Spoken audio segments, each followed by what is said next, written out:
the Chinese New Year of the Rabbit, and it is always good to begin a new year in the Lord's house as we seek His blessings.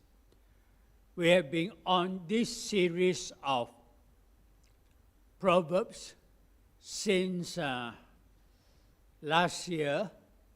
Tonight we have our second last lesson on marriage, and next week will be our last lesson on speech.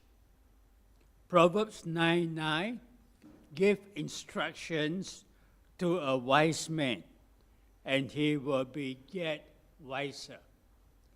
If you go to the library and look for Teach Yourself books, every volume has this quotation on the first page of the book. It is because by learning we become wiser, and refusing to learn, we stay in a rut for the rest of our life. There are many practical gems from the book of Proverbs. In our last 2 weeks, we talked about making a living and doing business. Tonight, we want to talk about marriage. And who best to go for advice than Solomon, who has been married more than 1,000 times. This is experience for you. Lest we think that Solomon is some kind of a sex mania. Actually, Solomon is a wise man. And there are many kingdoms that are not getting along with one another. And so Solomon married the daughters of the kings of this kingdom, thus ensuring peace for political reasons. Tonight we look at 7 passages in Proverbs to see what King Solomon has to say about his experiences. First of all, the person that you marry should be more than just someone that is nice to look at. He have to have character, passion, determination. Look beyond the superficial. Proverbs 31:30, favor is deceitful and beauty is vain, but a woman that fears the Lord, she shall be praised. Of all the qualities, a God-fearing person is one of the characteristics that you should look for in a mate.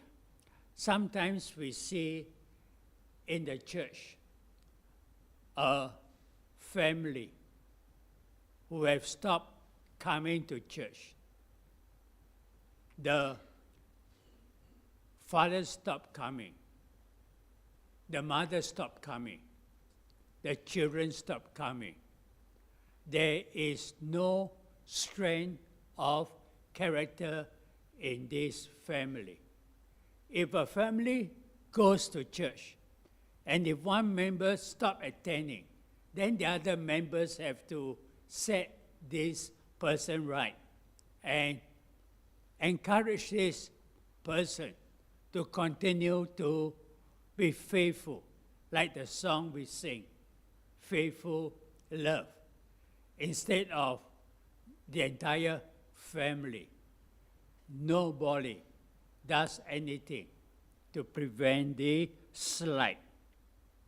So many look at the physical for the choice of their mate.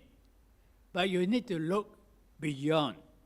Someone who is hardworking, someone who is passionate, someone who is progressive, with an open mind, and who will receive instructions.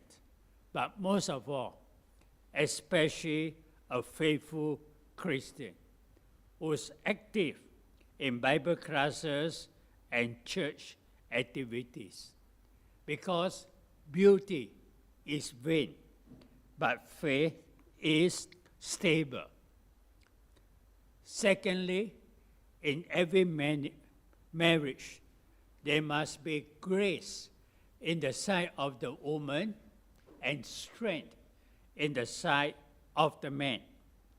Proverbs 11:16. A gracious woman retaineth honor, and strong men retain riches. For the woman, grace is her honor. Grace, in my thinking, is more attractive than the most beautiful face that you can gaze upon, because beauty is vain. And the most beautiful woman in the world will become old and wrinkled. But if this woman has grace, it is something that gets better, more refined, and when hard time comes, you will find comfort, you will find someone standing beside you, and someone that continues to support you. For the man, strength is his forte. 1 Corinthians 16:13, the apostle says, watch, stand firm in the faith, be courageous, be strong. And the King James Version puts it this way, watch ye, stand fast in the faith, quit you like men, be strong. Behave like a man. Sometimes we would tell someone, stand up, be strong, be a man, don't be a coward. Quit ye like men. It's important for us to learn about marriage. We go to school, they probably don't teach us much about marriage. And upon graduation, we are thrown into the world to try to give it our best shot. Proverbs 18:22, Solomon says, whosoever finds a wife finds a good thing and obtains favor in the Lord. One of the advices that marriage counselors will give is that before you get married and sign on the dotted lines, pay a visit to your partner's family, because what you see would be probably what your partner will reproduce in your relationships. Chances are we learn about marriage from our parents, and these are not always the best role models. Is your partner a home builder, or is your partner thinking only for himself? Because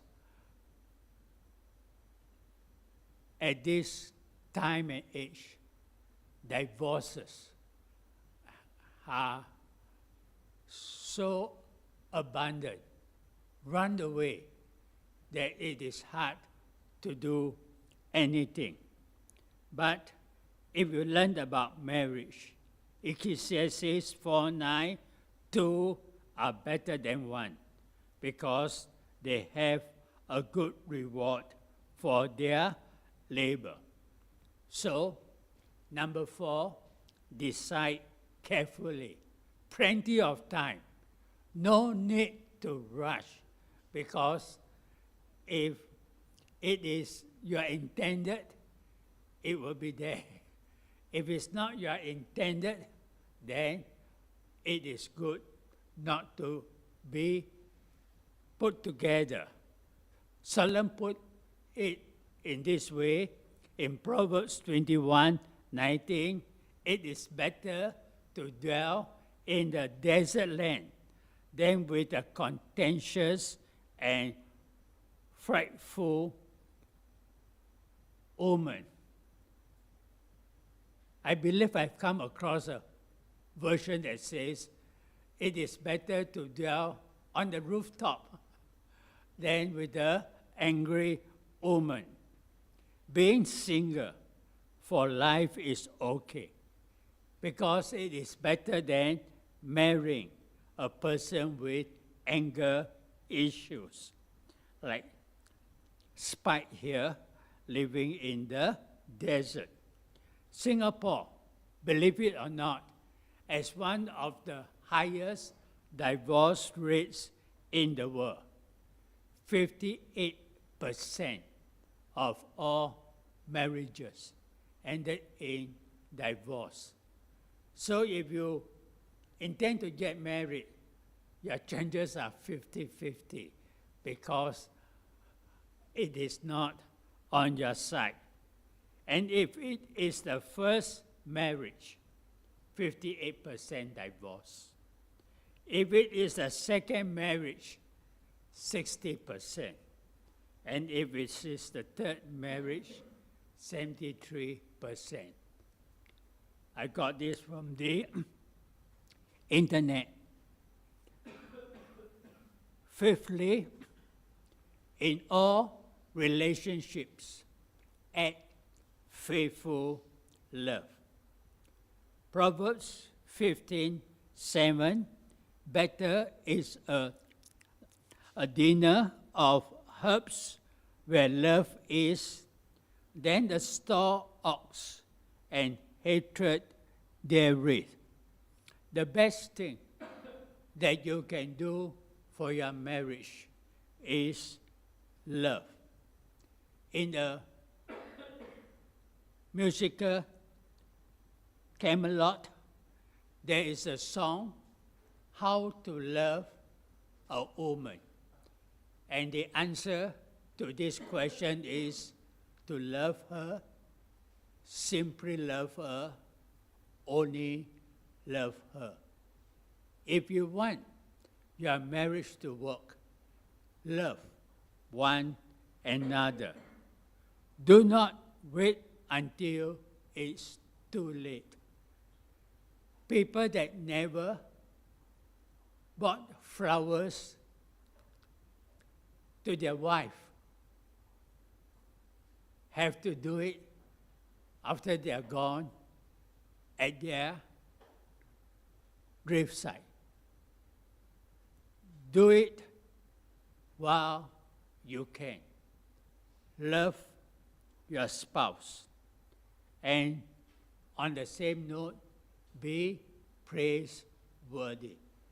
Sometimes we are very stingy with our praises for husband and wife.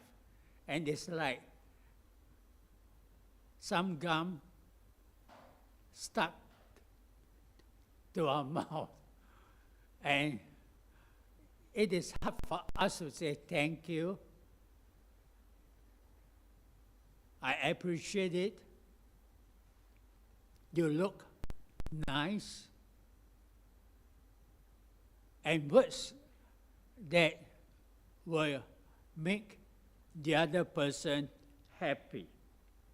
Proverbs 31:31, give her of the fruits of her hand, and let her own works praise her in the gates.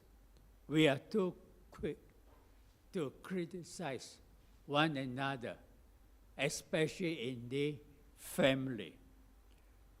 When I had my recent fall, more than one person advised me, you should not look at your phone when you walk. Were they there when I fall?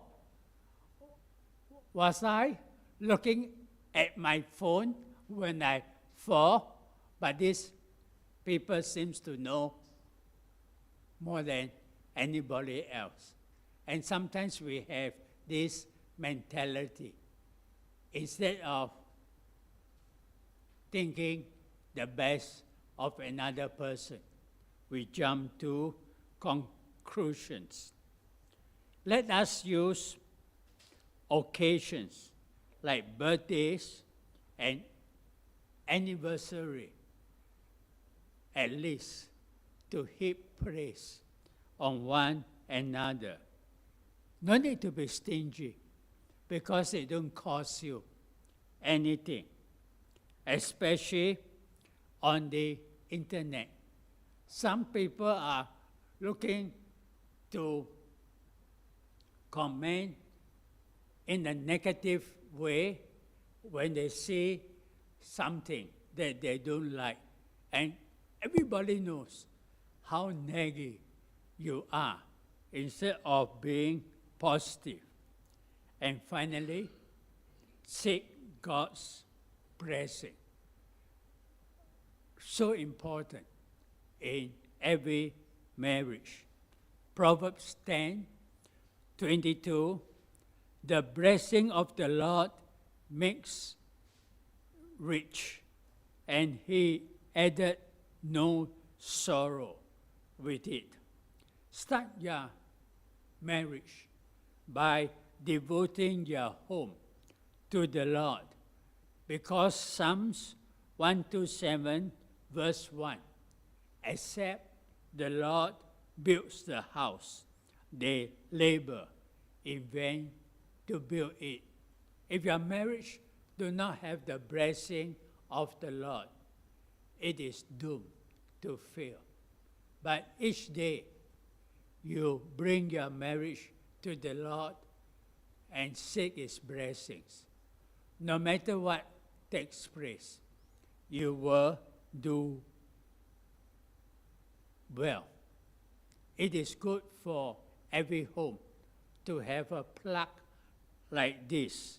Christ is the head of this house, the unseen guest at every meal, the silent listener to every conversation. Present one another and your home for God to bless. And so, tonight, as we bring our lesson to a close, let us be reminded of Mark chapter 10, verse 9, that what God have joined together, let no one separate. At our Parents' Day, no matter how difficult the marriage may be, they cling to one another, especially the woman, because in those days, it is difficult for the woman to survive without the man. But in modern day Singapore, women are making as much as the men, if not more. And when things are not going well, you don't hesitate to just go separate ways. But understand, whatever God as joined together. Let